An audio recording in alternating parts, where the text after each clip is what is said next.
الحمد لله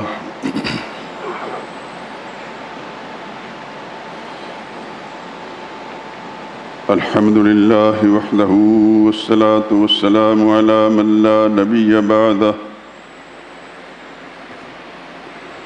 ولا رسول بعده ولا معصوم بعده أما بعد فأعوذ بالله من الشيطان الرجيم بسم الله الرحمن الرحيم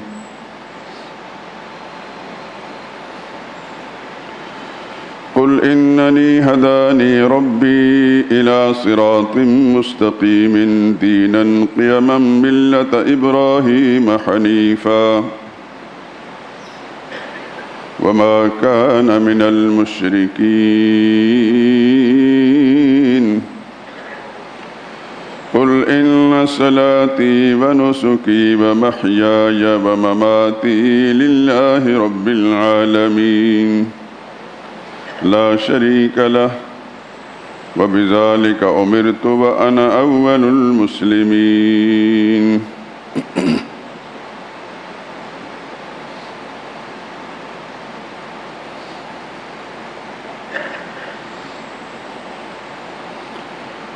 کہہ دیجئے کہ مجھے میرے پروردگار نے سیدھا راستہ دکھا دیا ہے، یعنی صحیح دین جو مذہب ہے ابراہیم علیہ السلام کا، جو ایک اللہ ہی کے طرفدار تھے اور مشرکوں میں سے نہ تھے۔ یہ بھی کہہ دیں کہ میری نماز اور میری قربانی اور میرا جینا اور میرا مرنا سب اللہ ہی کے لیے جو رب العالمین ہے، جس کا کوئی شریک نہیں، اور مجھ کو اسی بات کا حکم ملا ہے اور میں سب سے پہلے فرمانبردار ہوں۔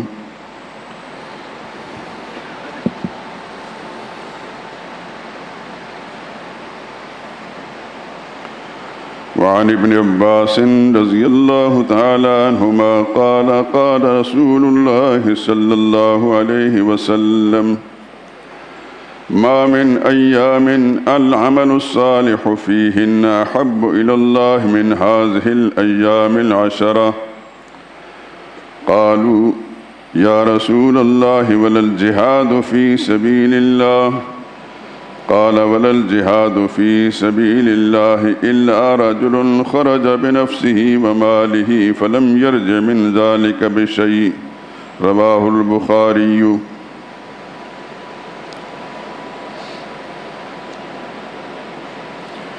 وعن ابن عباس رضي الله تعالى عنهما قال قال رسول الله صلى الله عليه وسلم ما من أيام أعظم عند الله ولا أحب إلى الله العمل فيهن من أيام العشرة فأكثروا فيهن من التسبيح والتهليل والتحميد والتكبير۔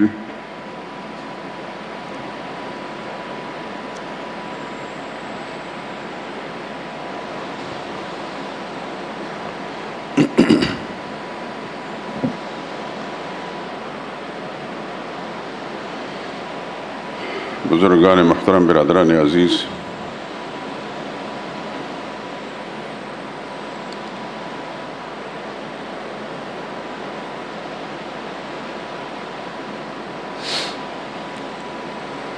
قرآن حکیم کی یہ آیات کریمہ سورہ انعام کے آخری رکوع کی چند آیات ہیں۔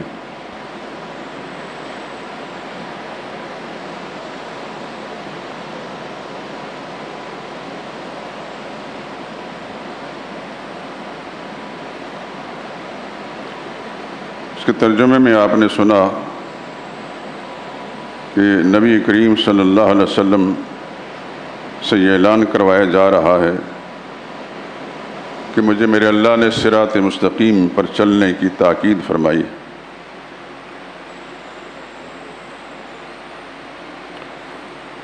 اور وہ صراط مستقیم ابراہیم علیہ السلام کا مذہب ہے جو مشرک نہ تھے۔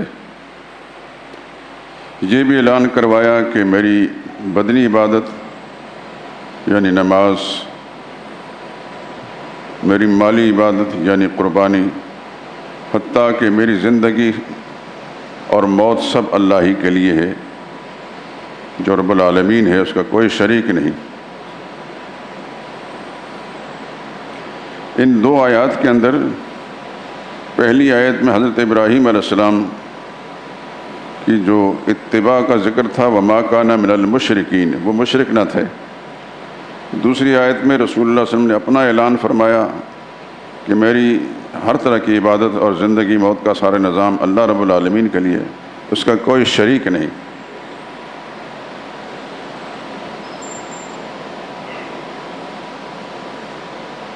اس کے علاوہ کچھ اس کو اگر نہ جلایا جائے اور صورت ہو سکتی ہے، ایک گرمی پیدا کر رہا،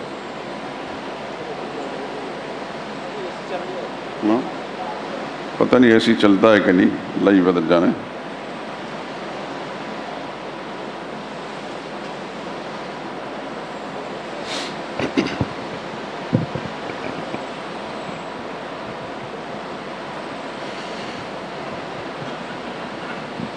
پچھلے جمعے میں آپ نے قربانی سے متعلق جو گفتگو سنی، اس میں سیدنا ابراہیم علیہ السلام کا خاص طور پر ذکر تھا کہ صحابہ اکرام، حضرت زید بن ارقم راوی ہیں، پوچھا گیا یا رسول اللہ یہ قربانیاں کیا ہیں؟ فرمایا یہ تمہارے باپ ابراہیم کی سنت اور ان کا طریقہ ہے۔ یاد رکھیں لفظ سنت کا معنی ہے طریقہ، لیکن میرا اور آپ کا اور یہ عام کے انسانوں کا طریقے کا نام سنت نہیں۔ لغوی طور پر چاہے کچھ کہہ لیجئے، لیکن سنت کا لفظ جب بولا جائے گا تو مراد سرور کائنات صلی اللہ علیہ وسلم کا طریقہ مبارکہ ہوگا۔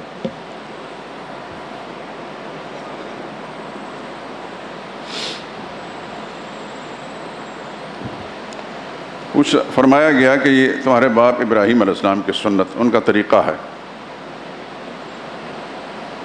پوچھا گیا ہمارے لیے کیا ہے؟ فرمایا ہر بال کے بدلے میں نیکی ہے۔ پھر پوچھا گیا کہ بعض جانوروں کے بہت زیادہ بال ہوتے ہیں، اون جیسے ہوتی ہے، فرمایا اس کے بدلے میں نیکی ہے۔ یہ حدیث بھی آپ حضرات شاید اس موقع سن چکے، اور بھی میں نے جو پڑھی ہیں بخاری کے حوالے سے، حضرت عبداللہ بن عباس جو رسول اللہ صلی اللہ علیہ وسلم کے چچا زاد بھائی بھی ہیں اور ایک جلیل قدر صحابی بھی ہیں، ایک امتیاز ان کو یہ بھی حاصل ہے کہ یہ ترجمان القرآن، مفسر قرآن شمار ہوتے تھے۔ قرآن کا فہم اللہ نے ان کو امتیازی طور پر عطا فرمایا تھا۔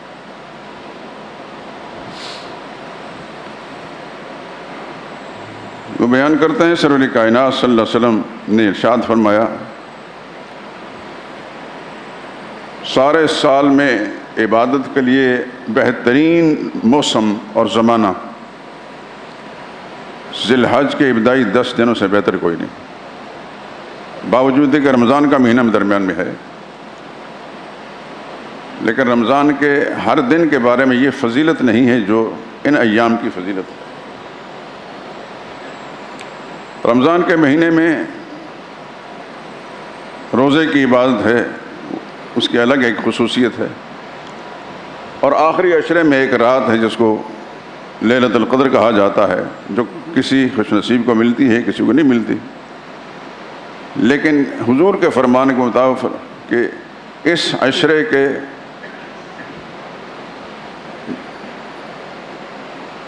تمام دنوں کی راتیں لیلۃ القدر کے برابر ہیں۔ یہ ایک امتیاز ہے اسے۔ رمضان کے مہینے میں آپ ایک روزہ رکھیں گے، ایک روزے کا ثواب ہوگا، اس عشرے کے ایک روزہ ایک سال کے روزے کے برابر، اور 9ویں تاریخ کا روزہ ایک سال گزشتہ اور ایک سال آئندہ کے گناہوں کی معافی کا پھر۔ اس لیے حضور نے فرمایا کہ ان عبادت کے لیے ان ایام سے بڑھ کر پورے سال میں کوئی موسم نہیں، اور خوش نصیب انسان اللہ کے پاک پیغمبر کے اس ارشاد پر عمل کرتے بھی ہیں، اور اللہ سب کو توفیق نصیب فرما اور قبول بھی فرما لے۔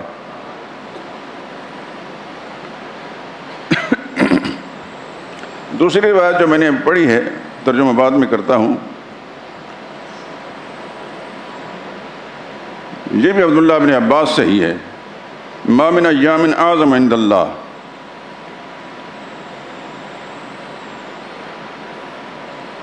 عشرہ ذی الحج کے ان ایام سے بڑھ کر اللہ کی عظمت والا کوئی دن نہیں. العمل فیہن من ایام العشر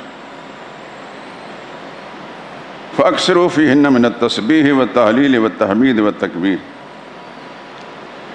لہذا تم ان دنوں کے اندر، بڑا آسان سا کام ہے اور ہر مسلمان کر سکتا ہے، اللہ سب کو توفیق دے اور اللہ قبول بھی فرما لے، اور آپ یہ سن کر اس پر عمل کرنے کی کوشش کریں. تم ان دنوں کے اندر تسبیح، تہلیل، تکبیر اور تحمید کثرت سے کیا کرو.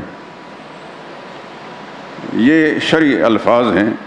تسبیح سے مراد سبحان اللہ کہنا ہے، تہلیل سے مراد لا الہ الا اللہ پڑھنا ہے، تکبیر سے مراد اللہ اکبر، اور تحمید سے مراد الحمدللہ.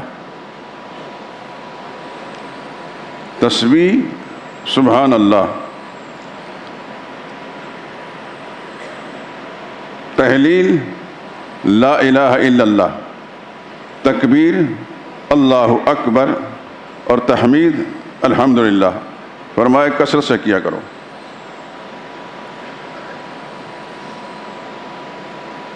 چنانچہ ایک اور حدیث کے اندر جو مجمع الزوائد حدیث کی ایک 9 جلدوں کتاب ہے، اس کے جلد 4 کے اندر یہ روایت موجود ہے. ایک دفعہ حضور صلی اللہ علیہ وسلم صحابہ کرام کو مخاطب فرمایا، تم میں سے ایسا شخص کون ہے جو احد پہاڑ سے زیادہ نیکی کما کر لائے؟ عرض کہ یا رسول اللہ، اتنا بڑا پہاڑ ہے، ہم میں سے کون ایسا ہے کہ اس کے برابر نیکی کر سکتا ہے؟ آپ نے ارشاد فرمایا، ہر آدمی اس کی طاقت رکھتا ہے. بڑی حیرت ہوئی، ہر آدمی اس کی طاقت رکھتا ہے کہ احد پہاڑ سے زیادہ نیکیاں کمائے. پھر آپ نے وضاحت فرمائی، سبحان اللہ اگر کوئی شخص کہتا ہے تو احد پہاڑ سے زیادہ ثواب ہے. لا الہ الا اللہ کا ثواب احد پہاڑ سے زیادہ ہے، الحمدللہ کا ثواب احد پہاڑ سے زیادہ ہے، اور اللہ اکبر کا ثواب احد پہاڑ سے زیادہ ہے.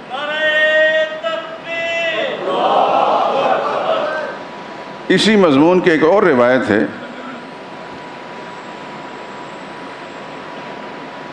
نبی کریم صلی اللہ علیہ وسلم نے ارشاد فرمائی، یہ مسند احمد میں امام احمد نے نقل کی ہے، 100 مرتبہ سبحان اللہ پڑھا کرو، اس کا ثواب ایسا ہے جس نے تم نے 100 عربی غلام آزاد کیے. پھر فرمایا الحمدللہ 100 مرتبہ پڑھا کرو، اس کا ثواب ایسا ہے جیسے تم نے 100 گھوڑے سامان جہاد سمیت دے دیے جہاد کے عمل میں. اب تو بدقسمتی ہے کہ جہاد بھی نہیں، جہاد کے دشمن مسلمانوں پر ہر جگہ مسلط ہیں. عالمی ابلیسی قوتوں نے بہت سوچ بچار اور منصوبہ بندی کے تحت ایسے لوگ مسلم دنیا میں حکمرانوں کے طور پر مسلط کیے جو جہاد کے دشمن ہیں.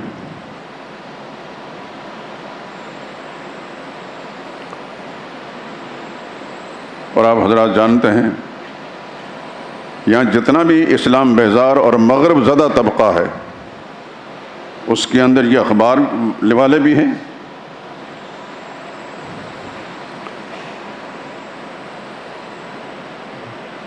جن کا قلم بکتا ہے، جن کا ضمیر بکتا ہے، جس کے اندر بیوروکریسی کے لوگ بھی ہیں اور یہ نام نہاد پڑھے لکھے لوگ بھی. لیکن جب ہلاؤ نا، جس طرح برتن کو ہلاؤ تو اس کے اندر جو کچھ ہے وہ باہر نکلتا ہے، ان نام نہاد پڑھے لکھوں کو ہلاؤ تو اندر سے کفر ہی نکلے گا، اسلام کی دشمنی نکلے گی. کل پرسوں ایک نوجوان جو انجینئر تھا، میرے پاس کچھ اشکالات رفع کرنے کے لیے آیا. پہلی دفعہ ملاقات تھی. تفصیل تو میں نہیں بیان کروں گا, صرف اتنا بھی کہوں گا کہ اس کی گفتگو سن کر مجھے ایسا پتہ لگا کہ اس نے انجینئر کے ساتھ ساتھ اسلام بیزاری سیکھی ہے. کتنوں کو آپ ذرا ہلا کر تو دیکھیں, آپ کے یہ تعلیمی ادارے اسلام بیزاری خاص طور پر ان کے اندر موجود ہوتی ہے. ان تعلیمی اداروں کے اندر پروفیسر, استاد نامی جو لوگ ہیں, میں اندازہ نہیں کر سکتا, آپ کو بتا نہیں سکتا کیسے لوگ ہیں. آپ نے سوشل میڈیا پر دیکھا ہوگا ایک پڑھا لکھا ازلی اور نسلی بدبخت کہتے اس زمانے میں یہ قرآن اس زمانے کے لیے نہیں, یہ پرانے فرسودہ خیالات ہیں.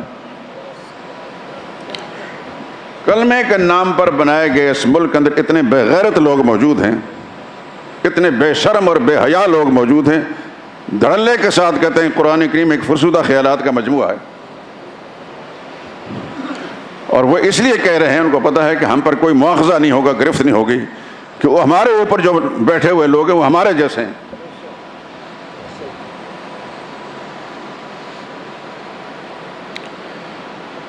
میرے دوستو, آپ بڑے خوش نصیب لوگ ہیں.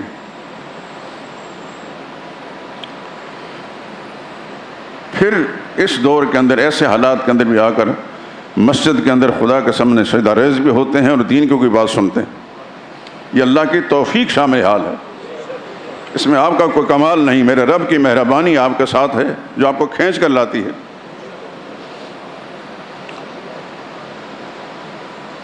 ورنہ اوپر کی کرسیوں میں جو سورہ اخلاص نہیں پڑھ سکتے اور بڑی بے شرمی اور بے حیائی کے ساتھ بات کرتے ہیں, اور ان کو اس ملک کے اندر, اس ملک کا خسارہ, اس ملک کا نقصان صرف داڑھی والا دین کی بات کرنے والا نظر آتا ہے. ابھی تک یہ داڑھی والے میں جس کے لیے ہر وقت دانت پیستے رہتے ہیں, میں کسی سیاسی جماعت کا رکن نہیں ہوں, مجھے اتنا عرصہ گزر چکا, میرا مزاج نہیں ہے, لیکن صحیح کو صحیح کہتا ہوں اور غلط کو غلط کہتا ہوں. مولوی فضل الرحمان کے ساتھ ہزاروں بغض رکھنے کے باوجود بھی ابھی تک اس کے ایک پیسے کرپشن ثابت نہ کر سکا. باقی یہ سارے ڈوبے ہوئے کرپشن کے اندر, اگلے اور پچھلے. اور یہ اس وقت جو مسلط ہیں, جس وقت یہ ہلیں گے تو پھر دیکھیے کہ انہوں نے کیا کچھ کیا. بات ہو رہی تھی جہاد کی, جس کو دہشت گردی کہا جاتا ہے, کیونکہ ان کی زبانوں میں وہی کچھ چلتا ہے جو ان کا آقا امریکہ, وہاں کا ابلیس, ساری دنیا کا طاغوت, وہ وہاں سے بھونکتا ہے, پھر یہ کہتا ہے ہمیں بھی ایسے بولنا. اور یہ یاد رکھیں, آپ اپنا ایمان بنا لیں کہ آپ سے, آپ کی تعداد سے بھی دنیا کفر نہیں ڈرتی. نہ آپ کے مال سے ڈرتے ہیں, نہ آپ کی تعداد سے ڈرتے ہیں, نہ آپ کی نمازوں سے ڈرتے ہیں. وہ آپ کا جذبہ جہاد ہے, اس سے ڈرتے ہیں.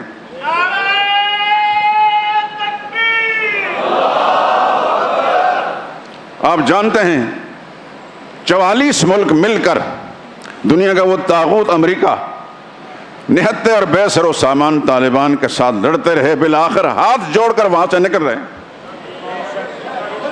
طالبان کے ساتھ دنیا کی کوئی طاقت, حتیٰ کہ نام نہاد مسلمان قوتیں, مسلمان حکومتیں بھی نہیں تھی, ان میں سے آپ کا پاکستان بھی ہے, وہ صرف اللہ کے بھروسے پر تھے.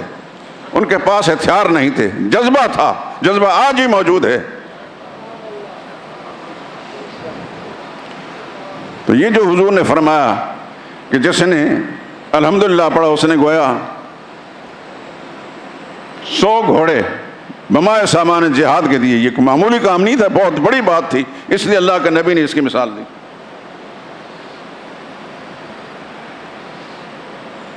اور فرمایا اللہ اکبر 100 مرتبہ پڑھا کرو, یہ ایسا جس نے تم نے 100 اونٹ اللہ کی راہ میں ذبح کر دیے, صرف اللہ اکبر.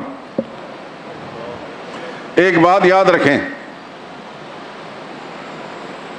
میں یا آپ اور دنیا کے عام انسان، ہمارے پیمانے اور ہیں اور رب کا پیمانہ اور ہے۔ اللہ کے فیصلوں کو، اس کے وعدوں کو دنیا کے انسانوں کے وعدوں پر، ان کے پیمانوں پر مت ناپیں۔ جو کچھ اللہ نے وعدہ فرمایا اپنے نبی کے قلب اطہر پہ القاء فرمایا، اور نبی نے ارشاد فرمایا اور میں نے اور آپ نے سنا۔ صحابہ کا چونکہ ایمان تھا خالص نبی کریم صلی اللہ علیہ وسلم کی ذات اقدس پر، ان کی صداقت پر، ان کے زبان سے نکلے ہوئے ارشاد پر وہ اپنی جانیں قربان کرتے تھے۔ اور آپ اگر صحابہ کے تذکرے پڑھتے ہیں، اسلامی تاریخ خصوصاً صحابہ کے تذکرے پڑھیں تو خدا کی قسم ایک ایک صحابی کا عجیب معاملہ ہے۔ اسی مجلس میں آپ بارہا سن چکے ہیں کہ سارے کفر سے نکل کر آئے، خاندانی مسلمان نہیں تھے۔ صدیق اکبر جب ایمان لائے تو ان کے والد کافر تھے، بڑے عرصے کے بعد مسلمان ہوئے۔ یہ آپ سن چکے ہیں کہ ایک موقع پر ان کی زبان سے رسول اللہ صلی اللہ علیہ وسلم کی شان میں کچھ نازیبہ الفاظ نکلے تو ان کی قوت ایمانی، غیرت ایمانی سے زور سے تھپڑ مارا، بوڑھے باپ کو زمین پر گر پڑے۔ نبی کریم نے گستاخی نہیں سکھائی تھی، ان کا وہ جذبہ ایمان تھا کہ نبی کی شان میں گستاخی برداشت نہیں کر سکتے۔ حضور نے فرمایا آئندہ ایسا نہ کرنا، یہ کرنے کے بجائے ان کی ہدایت کی دعا مانگو، اور پھر آخر اللہ پاک نے ان کو ہدایت سے نواز دیا۔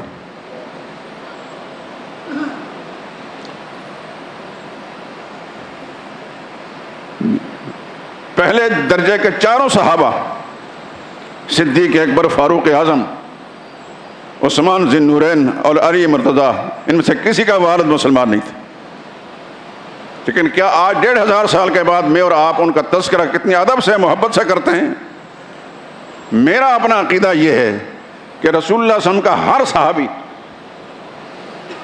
آپ کا ہر غلام، میرے سارے خاندان کے آباء و اجداد مل کر بھی ان کے پاؤں کے مٹی کے برابر نہیں۔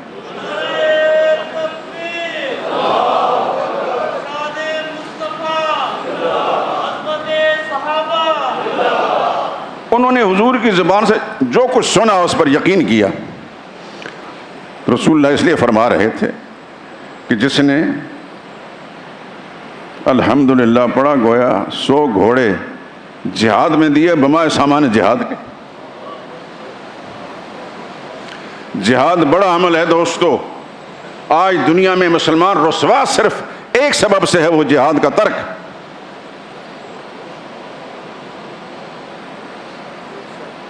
پتہ نہیں کسی اور جگہ سے آپ نے سنا نہیں سنا، میں پورے وثوق اور ذمہ داری سے سنا رہا ہوں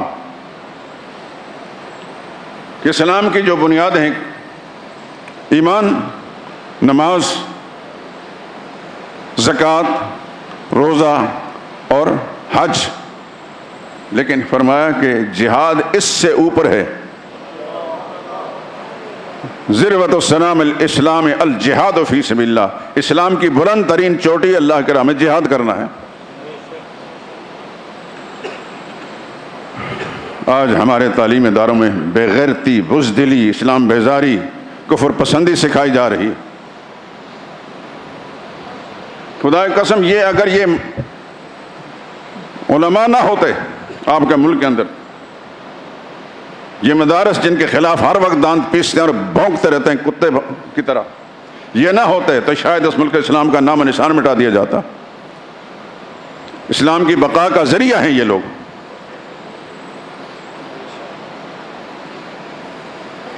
اب اپنے ہندوستان کی اس پوری تاریخ پر ذرا نظر ڈالیے، پڑھی ہوگی، سنی ہوگی، انگریزوں نے بے شمار علماء کو قتل کیا۔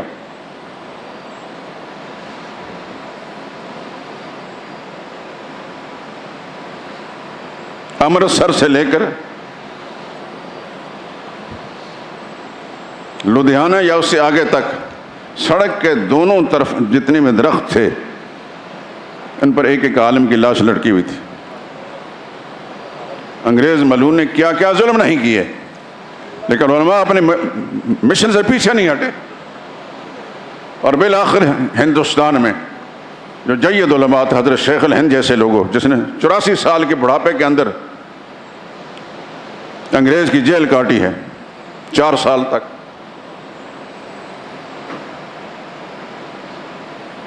ان کے سارے واقعات پڑھنے سے انسان پر عجیب کیفیت طاری ہوتی ہے۔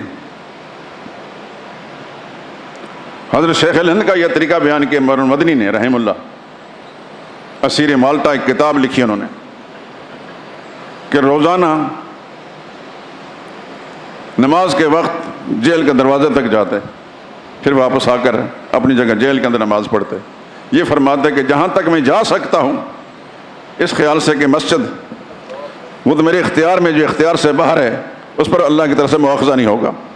یہی حال جمعے کے روز ہوتا۔ رمضان کا مہینہ آ گیا، یہ مجاہدین کے تذکرہ بھی قوت ایمانی کا ایک ذریعہ ہے۔ تو فکر ہوئی حضرت چونکہ خود حافظ نہیں تھے، اور اتفاق کی بات ہے کہ مولانا عزیر گل پٹھان تھے، مولانا حسین احمد مدنی یہ ان کے شاگرد ساتھ تھے جیل کے اندر۔ ان سے فرمایا کہ اس دفعہ تو عجیب بات ہوگی، تراویح کی نماز کے اندر قرآن نہیں سنیں گے۔ تو حضرت کی وہ حسرت دیکھ کر مولانا مدنی نے رحمت اللہ تعالی علیہ،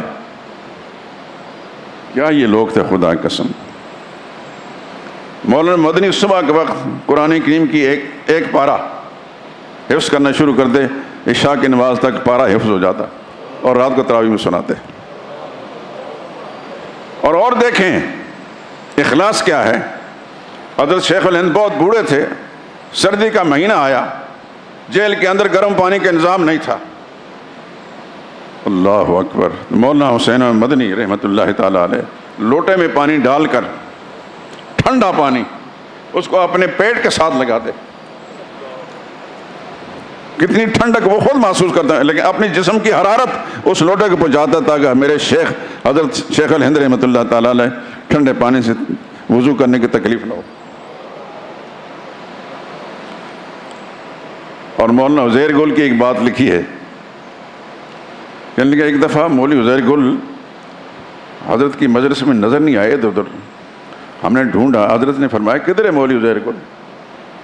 کہتے ایک طرف کنارے پر جیل کے کسی ایسے گوشے کے اندر جو بالکل نظر نہیں آتا تھا، وہاں ایک جگہ رسی باندھ کر گلے میں پھندا ڈال کر، تو جس طرح پھانسی لیتا ہے انسان، اس طرح بار بار زور دے رہے ہیں۔ تو ان کو فکر ہوئی، انہوں نے جب دیکھا تو پکڑ کر، یہ کیا کر رہے ہو؟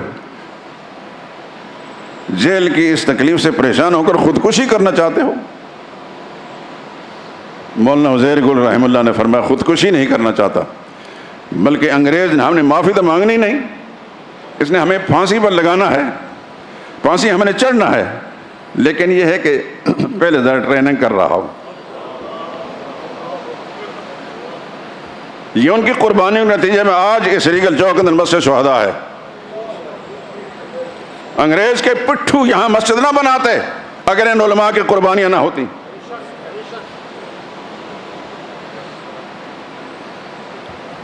اس وقت پھر جس کثرت سے علماء کو قتل کیا گیا تو انہوں نے متفقہ فیصلہ کیا کہ علماء کو اس تناسب کے ساتھ قتل کر رہے ہیں۔ اور یہ بھی آپ کا علم میں ہوگا، سنا ہوگا آپ نے کہ انگریزوں نے مساجد سے، مدارس سے قرآن کریم قیمتاً حاصل کر کر کے جلانے کی کوشش کی۔ ایک قاری صاحب کا ذکر آتا ہے کہ ان کے پاس انگریز کے کچھ آدمی آئے، انہوں نے کہا کہ آپ کے پاس جتنے قرآن کریم ہیں ہمیں سب دے دیں، جتنے پیسے چاہتے ہیں لے لیں۔ انہوں نے کہا آپ کرو گے کیا؟ کیونکہ شکلوں سے نظر آ رہا تھا کہ یہ مسلمان نہیں ہیں۔ مگر ان میں سے شاید کوئی ایسا تھا، اس نے بتا دیا کہ اس طرح کیا جا رہا۔ انہوں نے کہا اچھا تم سمجھتے اسلام مٹ جائے گا؟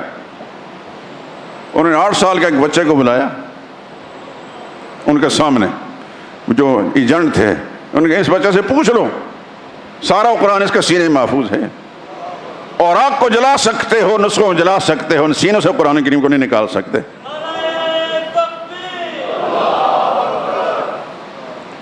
آج الحمدللہ الحمدللہ الحمدللہ آپ کے پاکستان کے اندر لاکھوں کی تعداد کے اندر مسلمانوں کے بچے قرآن کے حافظ ہیں.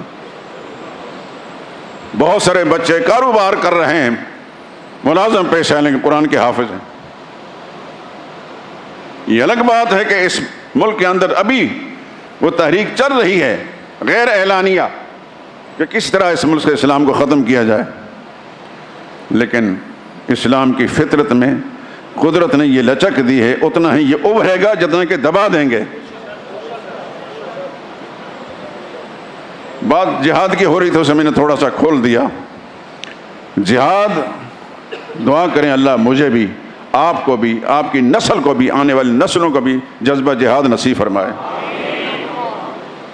جب موقع پڑے تو خدا کے دین کی سربلندی اور مسلمانوں کی حمایت کے اندر جہاد کے لیے کھڑے ہو جائیں.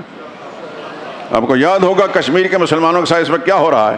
انہی دنوں کے اندر پاکستان کے ہماری بد نصیبی کی سبب سے پاکستان کے اونچے منصب پر ایک آدمی ایران کا کوئی شخص جہاد کے لیے ادھر نہ جائے. اگر مجاہدین کو آزادی دی جاتی اس وقت کشمیر کے مسلمانوں کا یہ نقشہ نہ ہوتا.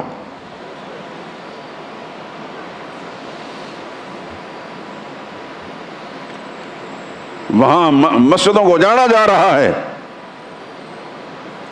بابری مسجد پوری دنیا جانتی اس بات کو، اور یہاں مندر بنانے کی کوشش ہو رہی ہے اور حکومتی سطح پر باقاعدہ کروڑ روپے منظور کیے جا رہے ہیں.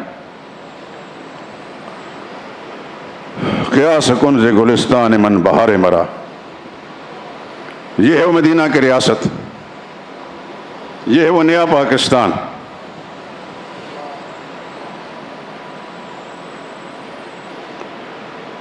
اور فرمایا 100 مرتبہ لا الہ الا اللہ پڑھا کرو.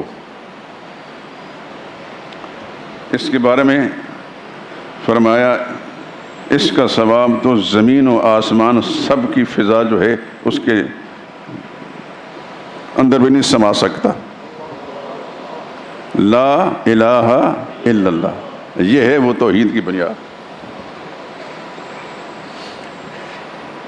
عرض کہنے کا مقصد یہ تھا کہ سیدنا ابراہیم خلیل اللہ، جس کا تذکرہ ان آیات کے اندر بھی آیا ہے، پچھلے جمعے میں آپ نے سنا، ان کی پوری زندگی، ان کی وہ ساری قربانی، یہ خلاصہ ہے اللہ کی توحید کا. آپ جو اللہ کی توفیق قربانی کریں گے، اس قربانی کا عمل جو ہے، اس کا نقطہ سمجھ لیجئے.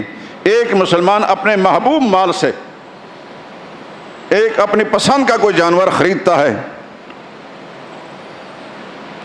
اور قربانی کے مخصوص وقت کے اندر اس کو لٹا کر اسے گلے پر چھری چلاتا ہے. وہ چھری چلا کر، ایک تو اس چھری چلانے سے اس کے اپنے جذبات قربان ہوتے ہیں.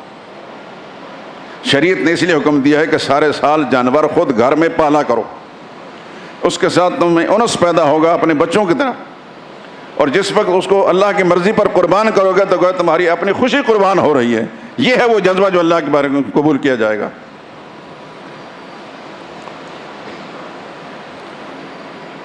لیکن اس عمل سے ایک اور اشارہ بھی ہے. مسلمان یہ عمل کر کے اپنا محبوب بال اللہ کی راہ میں قربان کر کے یہ بتانا چاہتا ہے آج تو میں نے یہ کام کیا ہے، لیکن وقت پڑنے پر میں اپنی نقد جان کا نذرانہ میں خدا کے نام پر پیش کر سکتا ہوں. ابراہیم خلیل اللہ نے کیا کیا تھا؟ جب گھر سے نکالا گیا، سب سے پہلے تو انہوں نے اس مندر میں جا کر بت توڑے جو کلمے کے نام پر بنایا گیا. ملک کے اندر مندر بنایا جا رہا ہے. ابراہیم خلیل اللہ کی سنت یہ کہ مندر میں جا کر بت توڑے. فجعلہم جزازا الا کبیر اللہم، سارے کے سارے ٹکڑے ٹکڑے کر دیا، لیکن جو ان کا اعلیٰ حضرت تھا، بڑا بت، اس کو نہیں توڑا. یہ پیغمبر کی فراست ہے، قربان جائیں علیہ الصلاۃ والسلام. وہ کلہاڑا، وہ ہتھوڑا اس کے گلے میں ڈال کر نکل گئے. بت پرست، قبر پرست قوم کا یہ مزاج ہوتا ہے کہ جہاں سے مڑے سب سے پہلے وہ حاضری دیتے ہیں. انہوں نے اپنے دربار میں حاضری دینے کی کوشش کی، دیکھا اللہ اکبر، سب کے سب اوندے پڑے ہیں، ٹکڑے ٹکڑے ہوئے ہیں. بہت تشویش ہوئی، آپس میں پوچھنے لگے من فعل ھذا بآلہتنا انہ لمن الظالمین، ہمارے الہوں کے ساتھ یہ گستاخی کس نے کی ہے؟ یہ مسئلہ الہ جو ہے آپ کو بیان کیا جا رہا ہے، اس کو اچھی طرح ذہن نشین فرما لیں۔ مشرک غیر اللہ کو پوچھتا، اس کو اپنا الہ سمجھتا ہے، مسلمان کلمے کے اندر اعلان کرتا ہے کہ اللہ کے سوا کوئی اور الہ نہیں۔ اللہ یہ مسئلہ الہ آپ کو بھی مجھے بھی سمجھنے کی توفیق عطا فرمائے۔ من فعل ھذا بآلہتنا، ہمارے حضرتوں کی سی گستاخی کس نے کی ہے؟ وہ بڑا ظالم ہے۔ دوسرا کہنے لگا سمعنا فتى یذکرہم یقال ابراہیم، ہمارے اس محلے میں اس بستی کے اندر ایک نوجوان ہے جو بڑا گستاخ ہے، بڑا وہابی ہے، جو اکثر بیشتر ان کا تذکرہ کرتا ہے۔ قالوا فاتوا به علی اعین الناس، آپ دیکھ رہے ہیں ہمارے یہ ساتھی مجھے پانی دے رہے ہیں، بدقسمتی سے میں دلی طور پر بڑا رنجیدہ ہوں کہ میں اس روزے کے ثواب سے محروم ہوں۔ بدقسمتی مجھے بہت ساری دوائیں کھانی پڑتی ہیں تکلیف کے سبب سے، لیکن آپ حضرات کی دعائیں شامل ہار رہیں تو انشاءاللہ پہلی طرف ہو جائیں گے۔ خدا کی قسم میں دلی طور پر رنجیدہ ہوں کہ آپ حضرات کو یہ ثواب مل رہا ہے، ہر خوش نصیب کو ثواب مل رہا ہے، میں کیوں محروم ہوں؟ لیکن آپ کی دعائیں اگر شامل ہار رہیں گی، کیونکہ مجھے امید ہے کہ آپ کی دعا دل سے نکلے گی، جس طرح میں اپنے دل سے آپ کے لیے دعا مانگتا ہوں، انشاءاللہ اللہ مجھے صحت دے دیں گے۔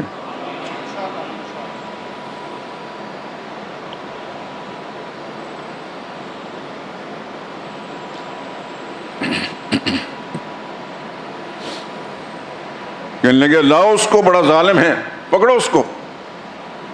ابراہیم علیہ السلام اسی انتظار میں تھے، کیونکہ پہلے مسئلہ سمجھایا باز نہیں آئے۔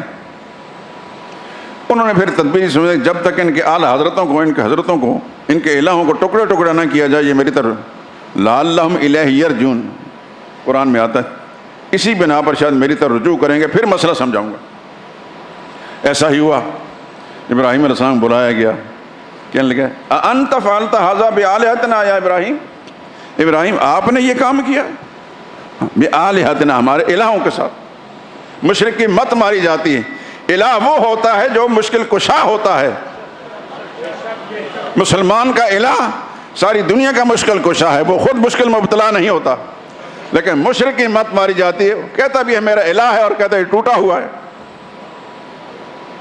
وہ اس کا مشکل کشا ہے جو اپنی مشکل نہیں ہٹا سکتا۔ ابراہیم علیہ السلام نے بڑا فراست والا جواب دیا، قال بل فعلہ، ابراہیم نے فرمایا کسی کرنے والے نے یہ کیا ہے، یوں نہیں فرمایا کہ میں نے نہیں کیا، کسی کرنے والے نے یہ کیا ہے۔ کبیرہم ھذا، مجھ سے کیوں پوچھتے، جو اعلیٰ حضرت ہے، ابھی زندہ سلامت ہے، اس کے گلے میں کلہاڑا ہتھوڑا لٹکا، اس سے کیوں نہیں پوچھتے؟ فاسألوہم، اس سے پوچھو کہ یہ گستاخی کس نے، چلو وہ نہیں بتاتا، ہو سکتا ہے کہ اس نے ہی یہ کارنامہ سر انجام دیا ہو، لیکن وہ مظلوم جو پڑے ہوں ان سے پوچھو کہ تمہارے ساتھ یہ کام کس نے کیا۔ ابراہیم علیہ السلام کی فراست تھی، تو جواب پہ کیا کہتے ہیں؟ لقد علمت ما ہؤلاء ینطقون، اے ابراہیم آپ تو جانتے ہیں تو یہ ہمارے خدا اور ہمارے الہ، لیکن گونگے ہیں۔ ما ہؤلاء ینطقون، یہ بول نہیں سکتے، ہم کس سے پوچھیں کہ تمہارے ساتھ یہ کام نہیں کیے کتنے؟ خدا کے پیغمبر کھل پڑے، تم ظالم ہو، خود تم بدبخت ہو، اپنے منہ سے کہتے ہو یہ بول نہیں سکتے، اپنی فریاد نہیں سنا سکتے، تمہاری فریادوں کو کیسے پورا کریں گے؟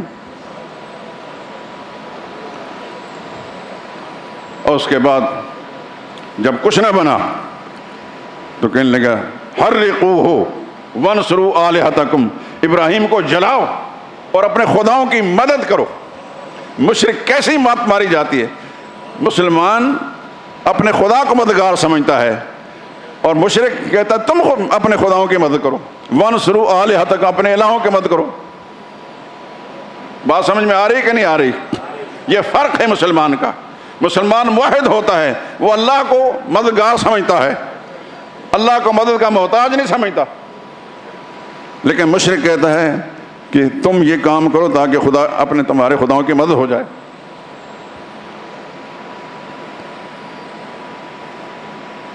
کیا ہوا پھر؟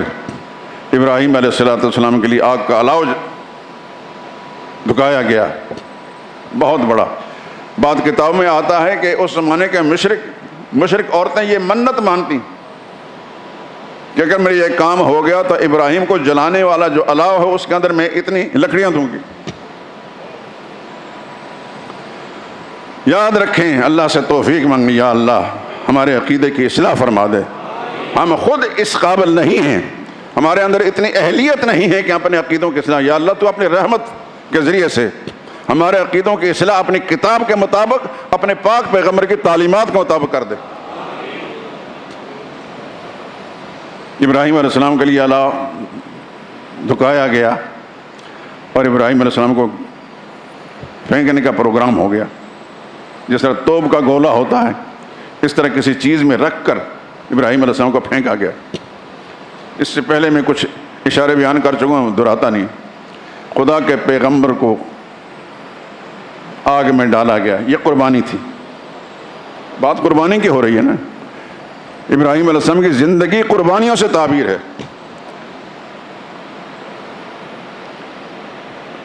قلنا یا نار کونی بردم و سلاما. دشمن نے ابراہیم کو جلانا چاہا، آگ میں جلانے کی تاثیر اللہ فرماتا ہے میں نے رکھی ہے. ہم نے آگ کو حکم دیا یا نار کونی بردن. دنیا کوئی چیز ہے جو اللہ کے حکم کو ٹال سکے؟ آگ ٹھنڈی ہو جا، لیکن اتنی ٹھنڈی نہ کہ سردی لگ جائے. والسلام. اللہ فرماتے ہیں نتیجہ نکالو. ارادو بھی کیدن. مشرکوں نے میرے پیغمبر کو مٹانے کا ایک منصوبہ بنایا. فجعلناہم الاخسرین. ان سب کے منصوبے پر ہم نے پانی پھیر دیا. اللہ کی توحید کا جو علمبردار ہوتا ہے خدا کی مدد اس کے ساتھ کیسے چلتی. ابراہیم خلیل اللہ کی زندگی قربانیوں سے عبارت ہے. ہمارے آقا محمد مصطفیٰ نے فرمایا کہ یہ ہمارے ابراہیم کی سنت ہے. تو ابراہیم علیہ السلام کے سنتوں کا تھوڑا سا ادراک کر لیجئے. سب سے پہلے اپنے جان کی قربانی پیش کی، بلکہ اس سے پہلے بھی اپنے وطن کی قربانی دی. باپ نے کہا نکل جائے یہاں سے، چلے گئے. یہ پہلی قربانی. اور پھر اگلی قربانی دیکھیں. حکم آ گیا ابراہیم خلیل اللہ بالکل دیار غیر میں آ کر صرف اکیلے ہیں،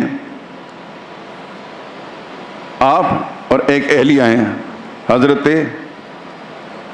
ہاجرہ، جن کو آپ کہتے ہیں اصل نام حاجر ہے لیکن ہاجرہ مشہور ہو گیا. تو حضرت ہاجرہ اور ایک اللہ سے مانگ کر بیٹا لیا حضرت اسماعیل. اپنا علاقہ نہیں، اپنا گھر کوئی نہیں، وطن کوئی نہیں. ایک نیا امتحان آ گیا، نئی قربانی. فرمایا اس کو لے جاؤ یہاں سے، اپنی اس بیگم کو، اپنے بچے کو. دور دراز مکہ نامی علاقہ ہے، شہر نہیں تھا، کوئی گھر نہیں تھا، کوئی آبادی نہیں تھی. اس جگہ جہاں آج خانہ کعبہ آباد ہے، لے جا کر وہاں چھوڑاؤ.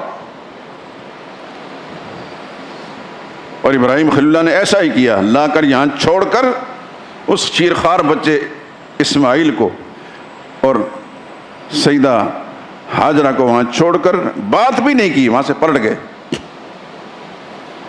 وہاں کوئی گھر نہیں، کوئی سائے کی جگہ نہیں، کوئی کھانے پینے کا سامان نہیں. دور تک جا رہے ہیں واپس. اماں ہاجرہ نے پوچھا میرے آقا سیدنا ابراہیم کدھر جا رہے ہیں آپ؟ کوئی جواب نہیں.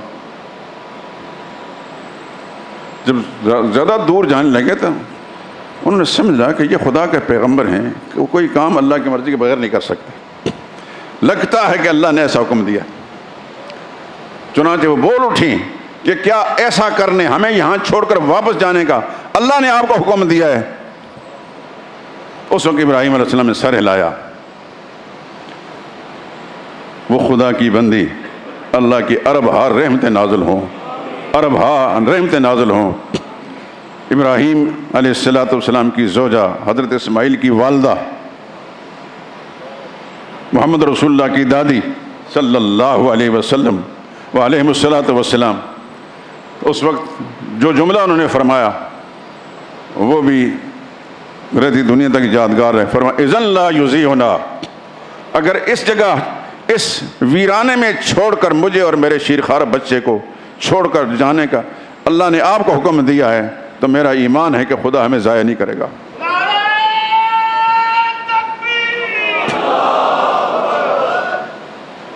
اور ابراہیم علیہ السلام چلے گئے۔ پھر اس کے بعد کبھی کبھار تشریف لاتے، جب حضرت اسماعیل بڑے ہو گئے 12-13 سال کی عمر کو، وہ مسئلہ بھی آپ سن چکے ہیں، پھر نیا امتحان شروع کیا، ان کو قربان کر رہا ہوں۔ یہ بے شمار قربانیاں ابراہیم علیہ السلام نے دیں، ہر ایک کا تذکرہ کرنا مشکل ہے۔ آخر میں اللہ نے پھر فضیلت کا تاج ان کا سر پر رکھا، انی جاعلک للناس اماما، اے ابراہیم میں پوری انسانیت کا قائد اور امام بنانے والا ہوں اب۔ اور آپ کو میں سنا چکا ہوں، عیسائی مانتا ہے حضرت ابراہیم کو جیسا مسلمان مانتا ہے، عیسائی مانتا ہے، یہودی مانتا ہے، حتیٰ کہ ہندو مانتا ہے۔ کل میں ایک کتاب دیکھ رہا تھا، اس کا عنوان تھا 5 تن پاک۔ دنیا کی مختلف قوموں نے مختلف 5 تن بنائے ہیں، آپ کے ملک کے اندر بھی ایک طبقہ ہے۔ تو ہندوؤں کے جو 5 تن ہیں ان میں سے حضرت ابراہیم ہیں، ان کا نام ابراہم ہے۔ میں نے جس سے پہلے سن رکھا تھا، پڑھ رکھا تھا، تب مجھے یقین ہوا کہ ابراہیم علیہ السلام کو ہندو بھی پوچھتے۔ انی جاعلک للناس اماما، ان کو یہ شرف حاصل ہے۔ اور دیکھیے ابھی آیتیں آپ نے سن لی، محمد مصطفیٰ صلی اللہ علیہ وسلم ساری دنیا کے امام ہیں، سارے نبیوں کا سردار ہیں، لیکن اس معاملے میں، دین اور شریعت کے معاملے میں، توحید کے معاملے میں اللہ نے ابراہیم علیہ السلام کو مثال بنا کر محمد مصطفیٰ کو آپ ان کے نقش قدم پر چلیں۔ فاتبع ملت ابراہیم کے طریقے پر چلو۔ یہ ہے وہ قربانی۔ تو آپ کل جو قربانی کریں گے، یہ سنت تو ابراہیم علیہ السلام کی ہے، لیکن ابراہیم علیہ السلام کی ساری زندگی قربانیوں سے تعبیر ہے۔ سب سے پہلے انہیں اپنی جان کی قربانی پیش کی۔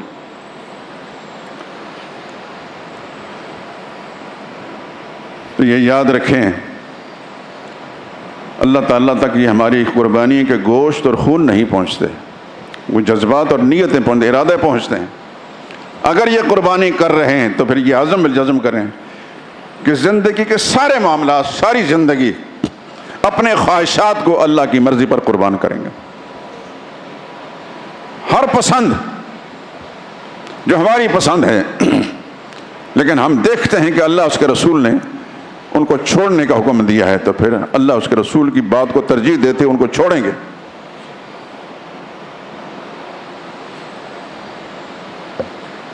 مسلمان کا کام یہ ہے، پھر وہ محمد مصطفیٰ صلی اللہ علیہ وسلم کا سچا امتی بھی ہوگا، صحابہ اکرام کا سچا پیروکار، نقش قدم پر چلنے والا ہوگا، اور ابراہیم خلیل اللہ کا بھی متبع اور پیروکار ہوگا۔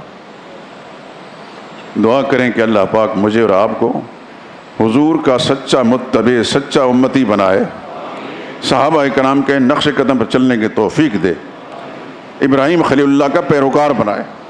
یہ ہماری قربانیاں جو ابراہیم خلیل اللہ کے قربانی کے ساتھ مل جائیں۔ پچھلے جمعے میں نے عرض کیا تھا، بہت زیادہ پیسہ خرچ کرنا یہ کوئی معیار نہیں کہ 2-2 لاکھ 5-5 لاکھ کے جانور خریدے جائیں۔ وقتی طور پر اہل محلہ جاننے والے واہ تو ہو جائے گی۔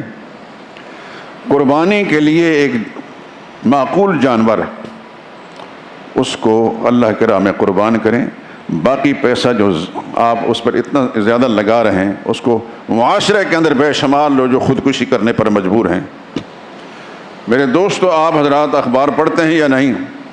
لیکن آپ کے اخبار کے اندر اگر 1 یا 2 مثالیں روزانہ آتی ہیں، کتنے آدمی نے خودکشی کر لی، اور اخبار کا بددیانت یہ کہتا ہے گھریلو ناچاکی کی بنا پر۔ گھریلو ناچاکی نہیں، تو وہ اپنے غربت اور افلاس کی بنا پر خودکشی کر رہا ہے۔ ایک کا تذکرہ ہے تو 100 آدمی ہوتے ہیں جن کو 99 کو چھپا دیتا ہے وہ۔ اس واسطے جن کو خدا نے وسائل دیے میرے دوستو، یہ میری بات آپ حضرات کے کانوں سے ٹکرا رہی ہے، جسم سے ٹکرا رہی ہے، مسجد گواہ ہے۔ میں بتا رہا ہوں کہ آپ حضرات ڈھونڈ ڈھونڈ کر اپنے خاندانوں میں، اپنے ملنے جلنے والوں میں ایسے لوگ جو بہت مفلس ہیں لیکن بڑے غیرت مند ہیں، خوددار ہیں، آپ کے سامنے ہاتھ نہیں پھیلاتے، ان تک پہنچنے کی کوشش کریں۔ میں نے پچھلے جمعے کہا تھا کہ قربانیاں ان تک گوشت پہنچائیں، صرف گوشت ہی نہیں،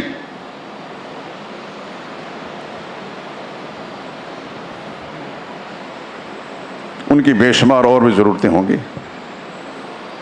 بڑی ضرورتیں ہوں گی۔ اگرچہ ہمارے اعمال کی شامت سے ہمیں ایسا صاحب اختیار انسان ملا جس نے ہمارے لیے جینا مشکل کر رکھا ہے۔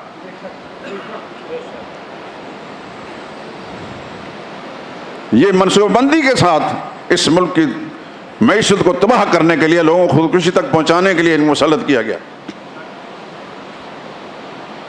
لیکن بہرحال آپ جن کو خدا بند قدوس نے کچھ وسائل دیے ہیں، آپ ادھر نہ دیکھیں، اپنے آپ کو دیکھیں، اپنے خدا کو دیکھیں، اپنی ذمہ داریوں کو سمجھیں۔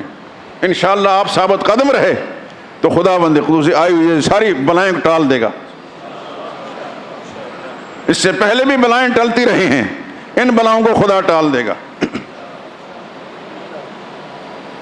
اپنی ذمہ داری کو سمجھیے دوستو، قربانی کر رہے ہیں، یہ بڑی سعادت ہے، خدا قبول کرے، لیکن بڑے مہنگا جانور خریدنے کے بجائے ایک جائز حد تک، زیادہ سے زیادہ 1 لاکھ روپے کا جانور خریدیں آپ بڑا، اور اس کا گوشت بھی غریبوں میں تقسیم کر دیں۔